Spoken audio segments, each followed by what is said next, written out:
안녕하세요. 어쩌다 보니 결혼 전부터 시댁과 연을 끊고 살게 되었어요. 말로는 괜찮다고 했지만 이따금씩 남편이 자기 가족들을 그리워하는 모습을 볼 때면 제 마음도 많이 무거웠죠. 그때마다 시간이 지나면 해결되지 않겠냐고 부모 자식 간인데 언제까지 이렇게 연락을 끊고 지내겠냐 하고 남편을 위로해주곤 했습니다. 그리고 정말 시간이 지나 시부모님한테서 연락이 먼저 오게 되었어요. 워낙 갑작스런 연락이었다 보니 조금 당황스럽긴 했지만 이제야 비로소 정상적인 가족으로 살겠구나, 남편도 더 이상 힘들어하지 않겠구나 하고 좋아했었죠. 그런데 결국 이혼을 하게 되었습니다. 아이까지 있는 상황에 이혼이란 마지막 결정을 내리게 된 저희 이야기를 한번 해보려고 이렇게 찾아오게 되었어요. 저보다 2살 아래의 남편과는 꽤 오랜 시간을 알고 지냈습니다. 같은 대학교 출신으로 제가 졸업반일 때 남편은 막 군대에서 전역하고 복학을 한 상황이었어요. 같은 동아리에서 활동을 하고는 했는데 그때는 나이차도 있다 보니 그냥 좋은 선후배 관계로만 서로를 알고 있었죠. 제가 취직한 이후로는 가끔 동아리 후배들이 다 같이 모이는 자리가 아닌 이상 마주칠 일이 없을 만큼 연락이 뜸하긴 했어요. 그래도 저런 식으로 종종 얼굴은 보고 지내고 있었죠. 그러다 다시 자주 만나기 시작한 건 남편이 취직을 하면서였어요. 회사는 서로 달랐지만 자취하는 곳이 같은 동네가 되면서 오히려 학교에서 알고 지낼 때보다 더 친한 사이가 되었지요. 그도 그럴 것이 집에 떨어져 나와 혼자 살고 있었다 보니 이따금씩 혼자서는 밥을 먹기도 싫을 만큼 외로울 때가 있었거든요. 그래서 그때부터는 퇴근 이후에는 같이 저녁 식사도 하고 커피도 마시고 영화도 보고 그러기 시작했어요. 가깝게 지내기는 했지만 선후배 사이고 나이차도 있다 보니 연인 관계까지 발전하리라고는 생각도 못했는데 언젠가 남편이 저한테 선배가 30 될 때까지 남자친구 안 생기면 자기가 데려가야겠다는 식으로 먼저 저에게 구애를 해왔습니다. 그때 제 나이가 29이었고 남편 나이가 27이었어요. 처음에는 헛소리 하지 말라고 그렇게 받아치게 되었는데 진짜로 제가 30이 되고 나니 약속을 지키겠다면서 저한테 고백을 해왔죠. 그때는 저도 남편이 그간 농담을 한 게 아니었다는 사실을 알게 되었고 그런 남편을 받아들이고 연애를 시작하게 되었습니다. 그런데 사귄 지 1년 만에 저희 둘 사이에 아이가 생겨버렸어요. 지금이야 세상 그 무엇을 준다고 해도 바꿀 생각이 없을 만큼 세상에 하나밖에 없는 제 보물 같은 존재이지만 그때는 정말이지 눈앞이 깜깜해졌지요. 그런데 오히려 저보다 2살이나 어린 남편이 엄청 든든한 모습을 보여주더라고요. 어차피 시간 문제였던 거라고 자기는 저랑 애초에 결혼할 생각으로 연애를 시작한 거라면서요. 순서만 조금 바뀌었다 뿐이지 우리 인생에 달라지는 거 하나 없으니 자기만 믿으라는 말을 해줬지요. 그 말에 저도 용기를 내서 남편의 청혼을 받아들이게 되었어요. 친정부모님은 많이 놀라는 눈치였지만 뭐 저희가 이제 막 20살 먹은 어린애들도 아니고 각자 직장도 있고 제 앞가림도 하고 있는데 니들만 자신이 있으면 뭐가 문제가 되겠냐며 저희들을 응원해 주셨습니다. 도움이 필요한 게 있으면 뭐든지 말하라고 당신들이 해줄 수 있는 선에서 모든 지원을 해주겠다는 말과 함께요. 정말 든든했죠. 하지만 시댁의 반응은 저희 친정과 정반대였어요. 제가 남편보다 2살이나 많은 걸 알고는 아주 젊고 능력 있는 남편을 데려가려고 작정을 했구나 하면서 제가 일부러 애를 만든 거 아니냐고. 애 들어서는 게 그렇게 쉬운 게 아닌데 어떻게 한 번에 아이가 생길 수 있겠냐 하면서 이 상황이 전부 다 제가 계획을 했던 것처럼 저를 몰아가기 시작했습니다. 저희가 뭐 만난 지 하루 이틀 만에 사고를 친 것도 아니고 저희 부모님 말 맞다나 제 앞가림 못하는 나이에 실수를 한 것도 아닌데 어떻게 할 수도 없는 나이를 가지고 저러니 솔직히 좀 그렇더라고요. 나이가 많아서 멀쩡한 애나 나오겠냐고 눈에 흙이 들어가도 결혼은 절대 못하는 줄 알라고 반대를 하시는데 제가 어쩔 방법이 없었습니다. 결국 저는 최악의 결단까지 내리게 되었고 더 시간에 늦기 전에 병원에 다녀오겠다고 방도 계약 끝나는 대로 다른 곳으로 이사하겠다고 여기까지만 하자고 헤어지자는 말을 했어요. 그때 남편이 저를 붙잡았죠. 헤어지는 건 말도 안 되는 일이고 병원 가는 건 더더욱 안 될 일이라고요. 부모님은 자기가 어떻게든 설득할 테니 자기만 믿고 따라와주면 안 되겠냐며 무릎까지 꿇고 싹싹 비는데 또 그런 모습을 보니까 마음이 그렇지가 않더라고요. 그리고는 그 길로 친정에 가서 친정 부모님께도 몇 번을 빌었습니다. 자기 집에서 결혼을 반대하지만 자기는 저를 행복하게 해줄 자신이 있다고 장인 장모님만이라도 제발 저희 편이 되어주시면 안 되겠냐고요. 친정아버지가 남편의 그런 모습을 엄청 좋게 보셨어요. 당장 시댁에서 반대하는 건 알고 계셨지만 이 정도 배포가 있는 남자면 저를 맡겨도 되겠다는 확신이 드셨답니다. 결혼식을 올리기까지 끝내 시부모님의 허락을 받아내지는 못했어요. 이미 그렇게 될 걸 예상했다 보니 결혼식은 정말 가까운 지인들과 친인척들만 모아놓고 혼주석을 비워둔 채로 조촐하게 치르게 되었고요. 나중에라도 시부모님 마음을 돌려내 멀쩡한 가족의 형태를 이루게 된다면 그때 가서 다시 결혼식을 올리자는 이야기도 나눴죠. 아무튼 그렇게 저희는 결혼을 하게 되었습니다. 저희는 저희 나름대로 최선을 다했어요. 신혼여행을 다녀와서도 시댁에 인사를 드리러 갔지만 니 잘난 줄만 아는 놈들이 여기가 어디라고 찾아왔느냐며 문전박대를 당했죠. 그 이후로 있던 아버님 생신 때나 어버이날이며 명절, 집 앞까지 찾아가도 저희를 집에 들여보내주지 않으셨어요. 아이 출산이 임박했을 때도 연락을 드렸는데 관심도 없는 애새끼 때문에 전화까지 한 거냐며 그 길로 전화를 끊어버리셨죠. 그 이후부터는 육아 문제도 있었고 매번 좋은 이야기 한 번 못 듣고 얼굴조차 안 보여주는 시부모님을 어떻게 해야 되는 건지 도무지 갈피가 잡히지 않았습니다. 꼭 부모님 마음을 돌려놓겠다던 남편도 반년 동안 얼굴 한번 보여주지 않는 시부모님 마음을 돌릴 자신이 없어진 건지 아니면 저처럼 지친 건지 언젠가부턴 마음을 접은 듯 시댁에는 언제 또 가보냐는 제 말에 거기 가봐야 문전박대나 당하지 그런 데 가서 뭐하냐는 식으로 나오기 시작했어요. 그렇게 결혼 1년을 보내고는 아예 시댁에 대한 마음을 접은 듯 보였고요. 솔직히 말해서 이게 저희가 시부모님하고 좋은 관계를 유지하다가 갑자기 저렇게 된 거면 말을 않겠어요. 시댁이 있건 말건 툭 까놓고 말해서 있어 본 적이 없던 거나 마찬가지인데 저희 사는 데에는 그 어떤 지장을 주지 않았거든요. 말 맞다나 저희한테 뭐 용돈을 요구하는 것도 아니고 저희한테 바라는 거 하나 없이 그냥 꼴도 보기 싫다고 1년 가까운 시간을 저러고 계신 거였어요. 적어도 아들인 남편 연락이라도 받아주고 둘이서만 연락을 주고받고 그랬다면 또 모르겠는데 남편까지 싸잡아서 부모 말에 거역하고 지들 하고 싶은 대로만 하는 후레자식 취급을 하는데 저희가 무슨 방법이 있었겠나요? 그나마 남편이로 형이 한 명 있는데 아주버님과는 이따금씩 연락을 주고받기는 했습니다. 하지만 시부모님 이야기만 나오면 복잡한 일에 자기를 끌어들이지 말라며 저희와 시부모님 사이에 있어서 그 어떤 중간다리 역할을 해주지 않았었어요. 나중 가선 이렇게 연락하는 것도 불편하다며 아주버님 또한 저희 연락을 피하기 시작했죠. 그렇게 시댁 식구들하고는 완전하게 연락이 끊어지게 되어버렸던 겁니다. 아이한테 친할머니, 친할아버지 못 보여주는 게 아쉽다면 아쉬운 상황이었지만 또 저희 친정 부모님께서 아이에게 워낙 큰 사랑을 주시고 지원도 해주셔서 할머니, 할아버지 빈자리 또한 외할머니와 외할아버지가 충분 그 이상으로 메꿔주고 계신 상황이었지요. 그렇게 저희도 점점 시댁에 연락하거나 찾아가 보는 횟수를 줄이기 시작했고 결국엔 저희도 찾아가기는커녕 그 어떤 연락도 안 하는 사이가 돼버린 거예요. 시작할 때 말씀드렸다시피 아예 시댁과 연이 끊기게 되었을 땐 겉으로 괜찮다 했지만 남편이 이따금씩 힘들어하는 모습을 보여주곤 했어요. 그게 부모님에 대한 그리움보다는 섭섭함이 더 컸지요. 이렇게 잘 지내고 잘 살고 있는데 연락조차 하질 않는 부모님이 원망스러웠던 걸 거예요.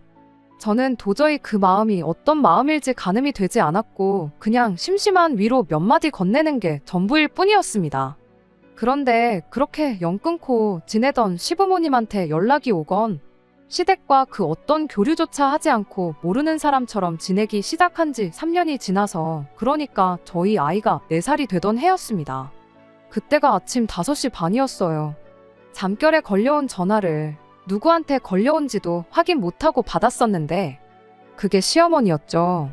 누군지 확인도 안 하고 무심코 받은 전화였다 보니 졸린 목소리로 여보세요 하고 전화를 받았는데 시어머니가 대번에 전화기로 소리를 빽 지르면서 너는 네 시어머니한테 몇 년 만에 연락이 왔는데 전화 받는 태도가 그게 뭐냐고 호통을 치시더군요. 그때 얼마나 놀랐는지 잠이 싹 달아날 정도였어요. 이따금씩 시어머니와 연락하고 지내는 상상을 하고는 했었는데 막상 이런 식으로 전화가 걸려오니 머릿속이 새하얗게 돼버려서 어떻게 무슨 말을 해야 할지 생각도 안 나더라고요.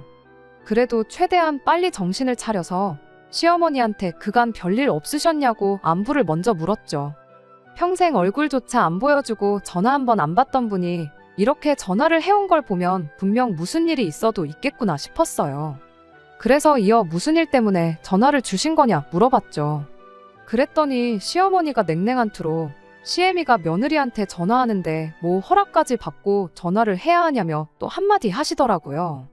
그도 그럴 게 결혼하기 전부터 여지까지 거의 5년 가까운 시간 동안 연락은커녕 얼굴 한번 보여주신 적이 없던 분이 저렇게 말하니 참 할 말이 없대요. 허락받으실 필요 없죠. 아무 때나 하셔도 된다고. 이왕이면 남편 같이 있을 때 전화 주셨으면 참 좋았겠다고 그렇게 말했더니 너는 우리 아들한테 무슨 고생을 시키길래 애가 새벽 5시에 집에 없고 밖에 나가 있는 거냐고 따져 물으시대요. 그런 게 아니고 지금 출장 나가 있어서 그렇다고 대답했더니 그 자식이 출장은 무슨 출장이냐고 그렇게 한마디를 하시더라고요. 결혼 전 남편이 다니던 직장이 출장 같은 거랑은 전혀 관련이 없는 회사였다 보니 그때 생각해서 그렇게 말을 하시는구나 싶었죠. 그래서 지난 5년간 저희들 결혼하면서 바뀐 것들을 전부 업데이트 해드렸어요. 아이 태어나고 나서 남편의 벌이로는 너무 살림이 빠듯한 것 같아 남편은 사업하고 계시는 저희 친정아버지 밑으로 들어갔고 저는 아이 태어난 이후로 전공 살려서 집에서 프리랜서로 통번역 일을 하고 있다고요. 제 벌이가 그렇게 많은 건 아니지만 아이 키우면서 하기엔 이만한 일이 또 없는 것 같고 친정아버지께서 남편한테 사업을 물려주실 생각으로 일을 가르쳐주고 있는 상황이라고 덕분에 결혼하기 전보다 저희 상황이 많이 나아졌고 앞으로도 좋은 일만 있을 것 같다고 말이죠. 그런데 그게 시어머니 귀에는 자랑처럼 들렸는가 봐요. 대번에 니 똥 굽다 하면서 빈정거리더라고요. 그러곤 이만 전화를 끊겠다 하시길래 남편한테 연락드리라 할까요 했더니 됐다고 필요 없다고 그러시곤 전화를 끊어버리셨어요. 4년 만에 저한테 시비 걸려고 연락을 하셨나 싶은 마음이 들었지만 그래도 이게 어디냐 싶었고 그 길로 저는 바로 남편한테 전화해 이 기쁜 소식을 전했습니다. 출장 중이었던 남편도 시어머니가 먼저 저한테 연락을 했다는 소식에 아닌 척 하긴 했지만 알게 모르게 기뻐하는 눈치였어요. 안 그래도 남편이 그날 출장 마치고 집에 돌아와서 저랑 같이 있을 때 다시 시댁에 전화를 드렸는데 또 막상 남편이 전화를 거니 시어머니는 전화를 받지 않으셨지요. 필시 부끄러워서 저러시는 걸 거다 하고 이제부터 다시 자주 연락을 드려보자고 그렇게 말했어요. 그때는 정말 좋은 생각만 하려고 했습니다. 제가 그간 남편을 위로했던 말처럼 잘 사는 모습 보여드리고 하면 시간 지나 시부모님도 마음이 많이 풀리시지 않겠느냐 했었는데 딱 그 상황이 지금이구나 싶은 심정이었거든요. 하지만 그 이후로도 며칠 정도 저희가 전화를 먼저 드렸지만 시어머니는 전화를 받지 않았습니다. 그날 왜 새벽바람부터 저희한테 전화를 했던 건지 정말 의문만이 가득한 상황이었죠. 결국 저희는 또 포기를 해버렸어요. 그런 시어머니한테서 다시 연락이 온 건 그로부터 고작 며칠이 지나지 않아서였습니다. 이번에는 그냥 전화를 주신 게 아니었어요. 이렇게 오랜만에 다시 연락한 이유를 그제서야 꺼내오셨죠. 아주버님이 이번에 드디어 결혼을 하게 되었답니다. 아주버님 결혼 때문에 결혼식에 초대하려고 그제서야 연락을 하게 된 줄 알았는데 그것도 이유가 아니었습니다. 여지껏 아주버님이 시댁에 생활비를 보내고 있었다나 봐요. 그런데 아주버님이 결혼하면서 이제 더 이상 시부모님 생활비를 보탤 수 없다고 나왔다네요. 이제 아주버님한테 생활비 타먹는 건 글렀으니 저희 보고 내놓으라는 소리였지요. 지난 몇 년간 형 혼자 자식 노릇 하느라고 장가도 못 가고 고생했으니 이젠 네가 하라는 소리였어요. 나중 가서 아주버님과도 통화가 돼서 알게 된 사실인데 시어머니가 아주버님하고도 연을 끊겠다 선언을 하셨다고 하더라고요. 이유가 뭔가 했더니 생활비 문제였어요. 아주버님이 결혼 이야기를 나누면서 상대방 쪽에서 시댁에 보내는 생활비가 너무 많다고 걸고 넘어졌답니다. 그도 그럴 게 매달 200만 원씩을 보내고 있었다 하니 말 다 했죠. 저라도 그건 싫었을 거예요. 어찌어찌 타협 끝에 매달 30만 원씩이라도 보내드리겠다 했는데 시어머니가 지금 장난치는 거냐고 그 돈 갖고 어떻게 생활을 하라는 거냐며 저희 결혼할 때처럼 결혼을 반대하셨다는 거예요. 그런데 아주버님이 이제 나이가 40이 다 되어 가는데 지금 이 사람을 놓치면 자기가 어떻게 결혼을 하겠냐는 거죠. 자초지종을 묻기 위해 전화한 거지 아주버님한테 시어머니 용돈을 다시 드리라고 전화한 건 아니었어요. 아주버님 상황도 알겠고 일이 어떻게 돌아가는지는 대충 이해가 되었는데 무엇보다 남편 마음이 오히려 연락 안 하고 지낼 때보다 더 안 좋아 보였습니다. 결혼하고 나서 처음으로 먼저 연락을 해온 이유가 돈줄이 끊겼으니 새로운 돈줄을 찾자고 해온 연락이라는 사실이 충격적이었던 것 같아요. 또 한편으로는 그런 시어머니가 신경이 쓰이기도 했던 것 같고요. 마음 같아선 까짓거 생활비 좀 드리면 되는 거 아니겠냐고 말해주고 싶었지만 200만 원은 말도 안 되는 액수라고 생각했습니다. 아주버님이 암만 30만 원을 댄다고 해도 170만 원은 저희가 드려야 한다는 소리잖아요. 제가 프리랜서로 번역 일을 하고 있다고 해도 그게 뭐 돈 얼마 버는 일이 아니고 기껏해야 한 달에 3, 40만 원이 전부였거든요. 시댁이랑 잘 지내보겠다고 친정아버지한테 남편 월급을 200만 원 정도 더 올려달라고 할 수도 없는 노릇이기도 했죠. 게다가 그렇게 다시 시댁과 교류를 하게 된다고 한들 시어머니가 저희를 드디어 인정해주고 화해를 하는 그림도 아니잖아요. 그렇게 어찌어찌 돈을 만들어 시댁에 용돈을 드린다고 한들 사람 일이 어떻게 될지 모르는 건데 만에 하나 저희가 그 돈을 못 드리는 상황이 닥치게 된다면 시어머니가 과연 저희와 계속 교류를 하실지 아니면 전처럼 연을 끊고 지낼지 아무도 모르는 상황이었고요. 하지만 무작정 안 된다고 했을 때 남편이 그걸 어떻게 받아들일지도 솔직히 가늠이 되지 않았고 모처럼 시댁과 다시 교류를 하고 지낼 길이 열린 것이니만큼 조금 더 현명한 방법을 찾아보고 싶었어요. 그리고 아주버님네도 어느 정도 연관되어 있으니 아주버님네가 돈을 더 드리던 시부모님이 조금 욕심을 줄이시던 해서 세 가족이 어느 정도 협의를 하면 좋겠다고 생각했거든요. 하지만 남편은 도무지 어떻게 하는 게 좋은 건지 갈피를 못 잡는 듯 보였습니다. 저한테 일을 좀 늘려보면 안 되겠냐는 말까지 꺼낸 걸로 보아 그 돈을 어떻게든 드리는 쪽으로 마음을 잡은 듯 보였어요. 그래서 결국 말을 아끼고 있던 제가 나서서 자리를 만들게 되었습니다. 아주버님네도 부르고 시부모님도 한자리에 불러내서 세 가족이 앞으로 어떻게 하면 좋을지에 대해서 한번 허심탄회하게 이야기해보자고 말이죠. 앞으로 잘 지내보자고 생각해서 만든 자리였는데 결국 그날 만남 때문에 남편과 이혼까지 하게 될 줄은 생각도 못했습니다. 제가 생각한 최선의 방법은 이거였어요. 어차피 아주버님네가 결혼하고 30만 원씩 드리기로 한 거 조금만 더 보태서 50만 원을 드리고 그리고 제가 버는 게 딱 그 정도 되었으니 두 형제 똑같이 해서 시부모님 생활비로 100만 원을 보태드리는 쪽으로요. 어버이날이나 명절이나 두 분 생신 같은 날도 어련히 100만 원 정도씩 저희가 아쉽지 않게 챙겨드리게 될 텐데 아주버님네도 똑같이 그런 특별한 날 100만 원씩 챙겨드린다면 생활비 드리는 걸 100만 원으로 줄여도 크게 달라지는 게 없잖아요. 물론 그런 날마다 매번 100만 원씩 드릴 수 있을지는 모르지만 시어머니가 조금만 욕심을 줄인다면 충분히 합의가 가능한 부분이라고 생각했습니다. 그런데 그게 아니었어요. 원만하게 대화로 합의하는 자리가 아니라 아예 대놓고 원하는 바를 이루려고 마음을 먹고 찾아오신 거였죠. 이야기 돌아가는 꼴을 보아하니 아주버님하고 시어머니는 이미 말을 맞춰놓은 게 다 티가 나기까지 했어요. 아무튼 자리에 가족들이 다 모이게 되었고 맨 처음 제가 입을 열어서 저희 생각을 전했어요. 그런데 시어머니가 더 좋은 생각이 있다면서 한번 들어보겠냐고 하더라고요. 시어머니가 꺼낸 말은 그야말로 말도 안 되는 소리의 연속이었습니다. 일단 아주버님을 저희 아버지 사업체에 취직을 시켜달라는 겁니다.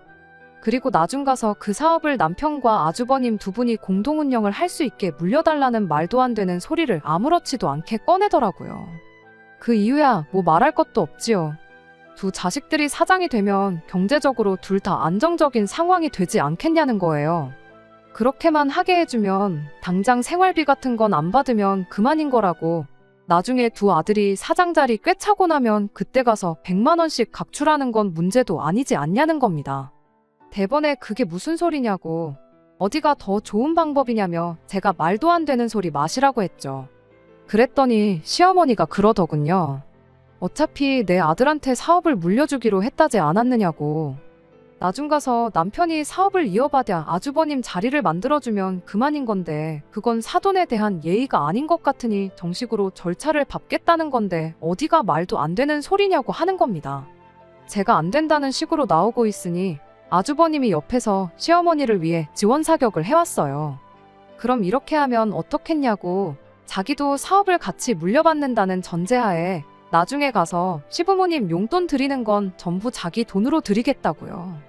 저희 주머니에서 시부모님한테 돈 한 푼 나가는 일 없을 테고, 그리고 솔직히 이날이 때껏 자식돌이는 자기 혼자만 독박 쓰고 있지 않았냐고. 그 정도는 충분히 양보해 줄 수 있는 거 아니냐고 하는 겁니다. 일단 사업주인 친정아버지가 자리에 없는데도 이미 지들이 후계자가 되었다는 듯이 떠드는 것도 어이가 없었고, 선심 써주는 척 말하는 것도 짜증이 나기 시작했습니다.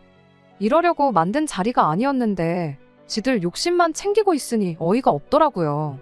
그래서 그냥 다 필요 없다 그러고, 그렇게 할 일은 없으니 제 제안대로 두 자식들한테 50만 원씩 생활비 받으실 생각 아니면 그냥 여지껏 살던 대로 저희들 없는 자식, 없는 며느리 인셈치고 지내시라고 했어요. 여지껏 없는 가족이다 생각하고 지냈는데 저희한테 그렇게 어려운 일 아니라고요. 그렇게 저는 자리를 박차고 말 한마디도 없이 듣고만 있던 남편도 데리고 나왔죠. 자리를 떠나는 남편 발걸음에 아쉬움이 느껴졌어요. 그도 그럴 게 다시 가족들과 잘 지내리라 기대를 잔뜩 하고 나왔을 테니 아쉬울 만도 하겠죠. 그런 남편에겐 미안한 일이었지만 돈으로 시댁 관심을 사오자는 것도 아니고 솔직한 말로 이런 제 결정을 남편도 당연히 이해해 줄 거라 생각했습니다. 집에 돌아와서도 한참 동안 아무 말 안 턴 남편이었어요.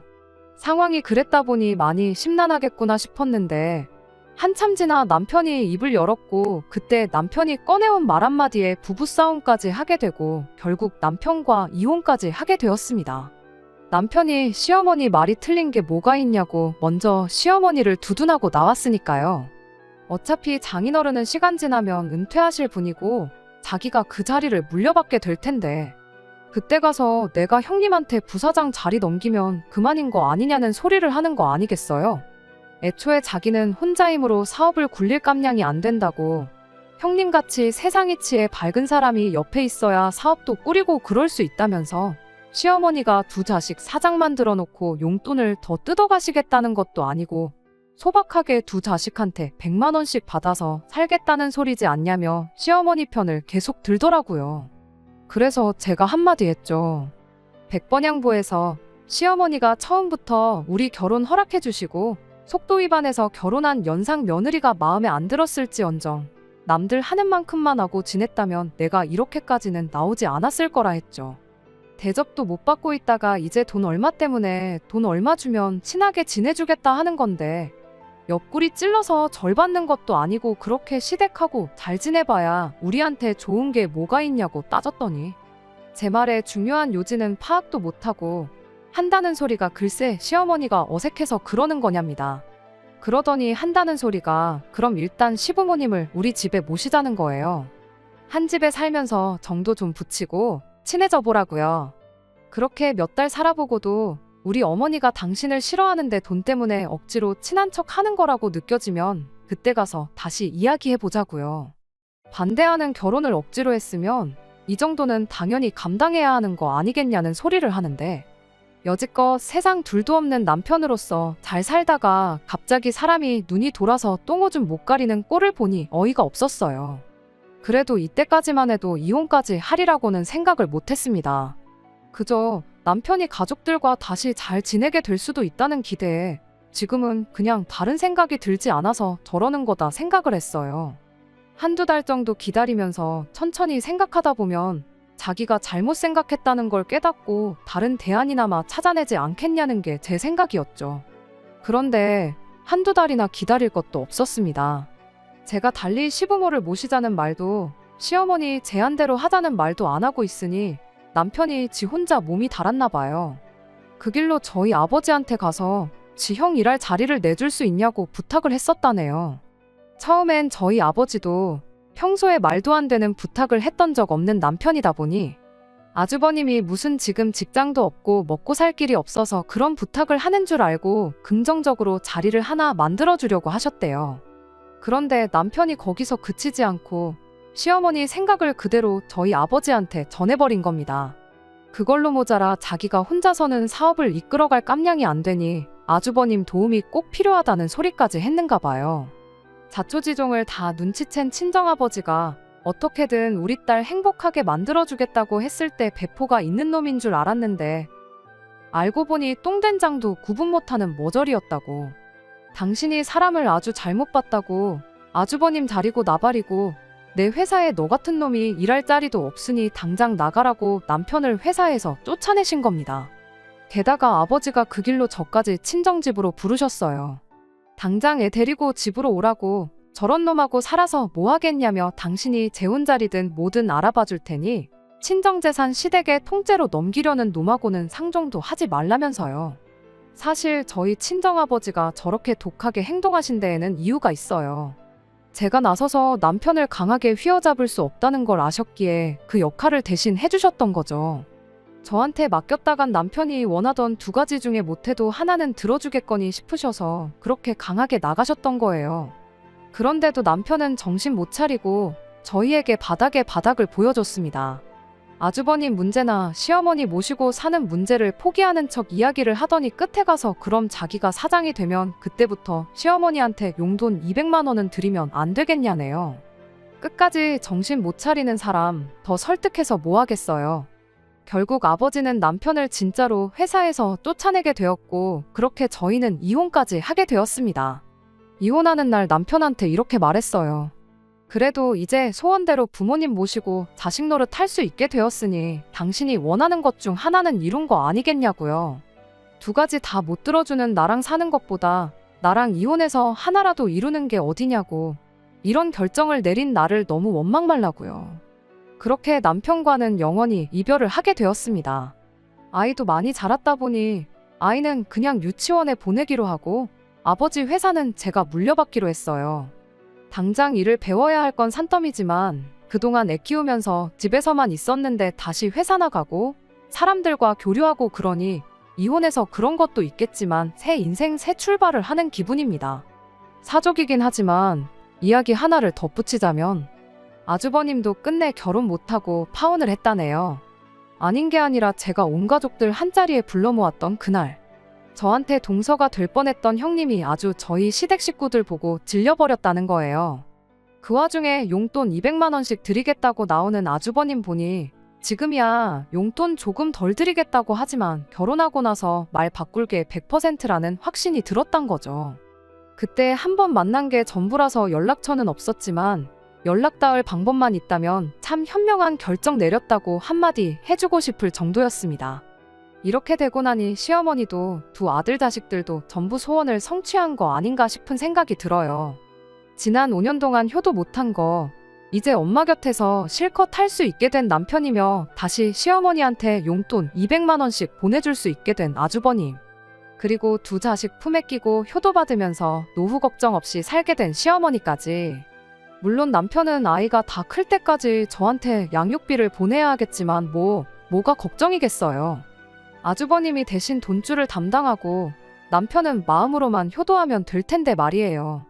저는 비록 이혼녀 딱지까지 달고 아이까지 혼자 키우게 되었지만 전 남편이 소원 성취하고 행복하게 살게 되었는데 멀리서나마 평생 그 집구석 탈출하지 않고 부모 곁에서 효도하며 살라고 있는 힘껏 응원해줄 생각이에요.